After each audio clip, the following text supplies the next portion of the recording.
right, Jonathan, now that you survived the dyno session, we have a little bit of time to relax. We're gonna do a quick little rundown of this car because it's come a long way very quickly. So we're gonna do a quick build breakdown of your car, let you two know what it is. Well, let's start with how I got it. I got it trading single cab short bed. I was going to Supercharge, which we thought was going to be the coolest first Supercharged vehicle ever. Ended up getting rid of that, so I figured, okay, I might as well Supercharge this so we can get that supercharging stuff out of the way. It's an 89 S13 coupe, obviously. It had a pop-up front and 180 like front end. It came with a 2001 LS1 with a T56. Has a McLeod twin disc in it. Was on stock ECU, and it had coilovers on it. Other than that, it was basically a stock car. Otherwise, Z32 brakes, but basically stock. We took it to the Dragon. Took it to the tail of the Dragon. Was super fun on that trip. We bought everything from Coralworks, put a sill front on it, put aero on it. So did that, and then we went to the firm, which was super fun. Right before that, the left front coilover was kind of broken. So then, during that time span of a few weeks, there was a bunch of PBM ordered, everything they make for the car, basically. No thanks to you, sir. Yep. But so bought all that stuff. So you forced me, basically, by doing it, to put the coils on because I wasn't going to, because everybody else's car is more important than mine usually. So mine was driving just fine. So put the coils on. I put your wheels on. Hub-centric ring issue led on to later with this car, but that's a different story. So we went to the firm. It was very, very fun. Then we planned on doing this trip. Well, you planned on it, which accounted for everybody else planning on it. So I decided, now I guess way before that, we should start with, like, right after I got the car, I ordered a Boost District Supercharger LS8 kit for it. So that took a while to come. They're obviously selling a lot of them. Their marketing and advertising on social media has been really good, so I could see why their business blew up. So got the LSA, I think that came in like maybe right after the firm or something like that. So decided to go on this trip. So then it was full speed ahead basically to do all the stuff. So I did all the suspension. It's got everything PBM makes in the back. I took my Q45 diff out and I put S13 diff in so I could weld it. So it has stock Nissan axles in the back and stuff. Now it has, I got rid of like the muffler on the exhaust, but the exhaust is still the same as like ISR Y pipe and stuff. It has a radium fuel hat. It's got triple 465 fuel pumps. I'm only using two, one is a spare. The engine, didn't really do anything to the engine as far as inside of it. Put valve covers on it, put a super damper to account for the supercharger, like pin the crank. The LSA from Boost District, Icon throttle body from Motion Raceworks, throttle cable, the valve coverage from them, steam port kit. It's got a water tank in the trunk. And then ECU? Oh yeah, put a Terminator on it, put a Holly Pro Dash. I have a S1 shifter for it, sequential shifter, but we didn't put that in. I want to change too many things, too many variables. Also decided to get some containment seats so that after this trip, when I put a cage in it, we're already kind of on the road for that whole scenario to be situated. Put my wheels on it. They're a little aggressive in the front, but trying to find some narrower fronts. Might have to buy another set and get a set of fronts made, but otherwise it made 495 and 570 foot-pounds of torque. Little modest for things I typically build. Probably the lowest horsepower car I've owned in a while.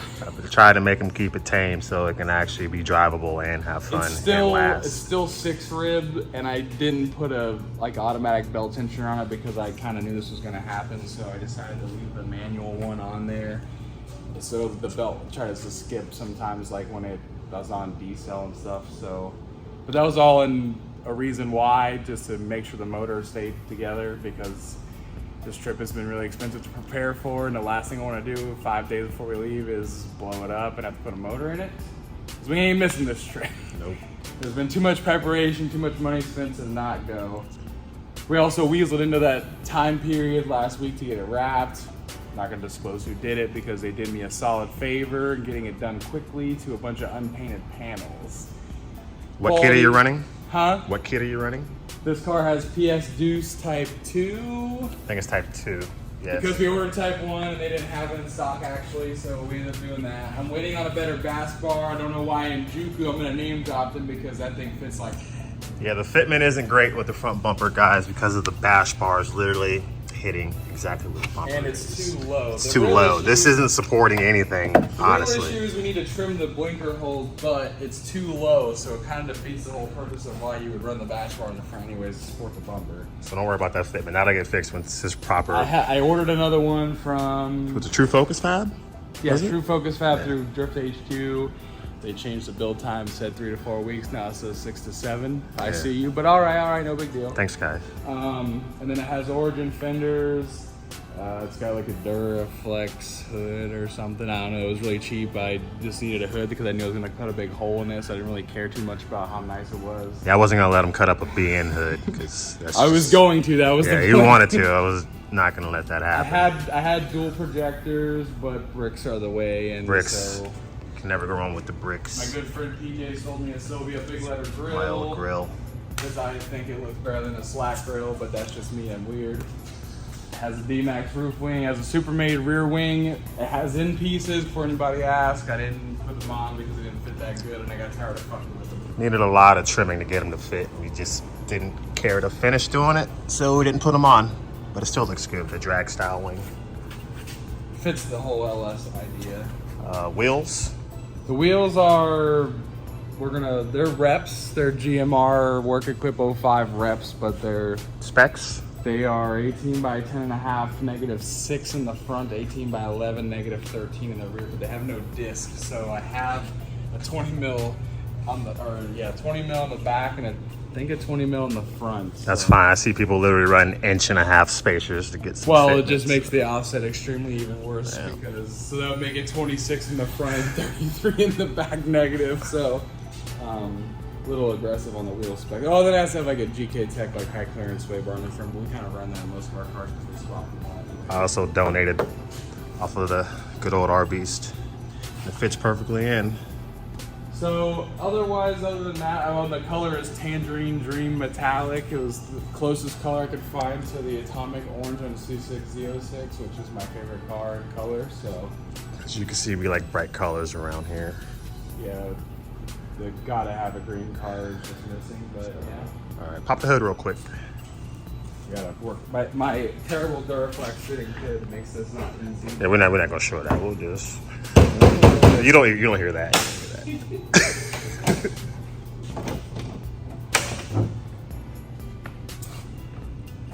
Pretty basic run of the mill, I would say. It's got like a Mishimoto, I would assume that's like an S13 KA radiator maybe, I don't even know.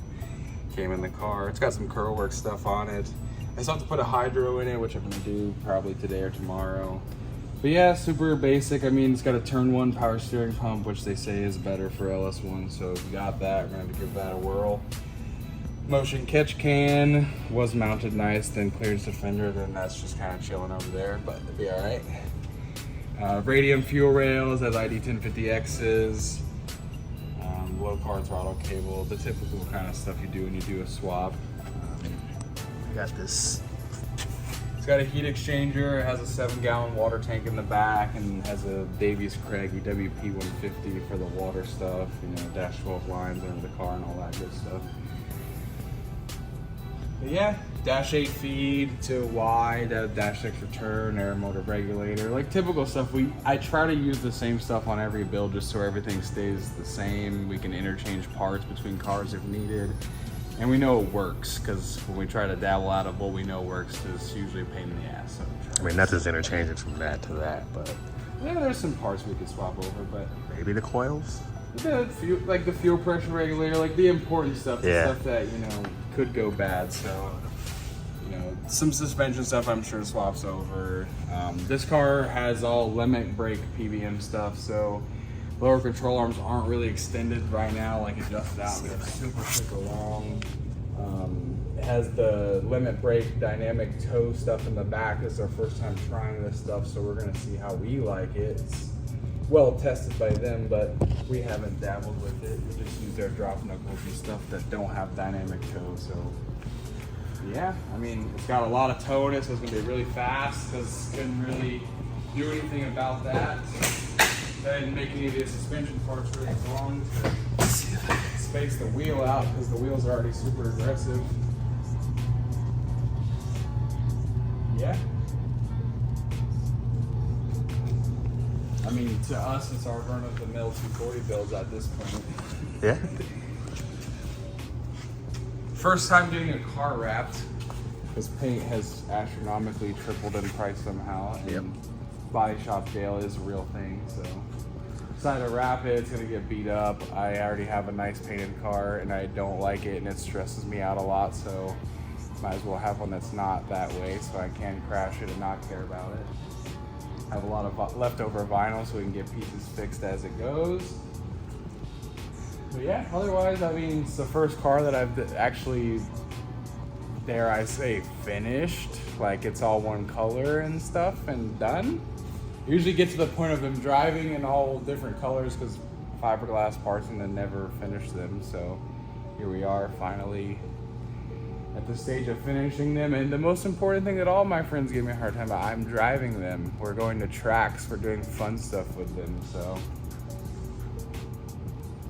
I'm not just the guy building them anymore. Now we're actually enjoying them. Yeah, I'm together. making them enjoy it finally, instead of just building halfway and selling it.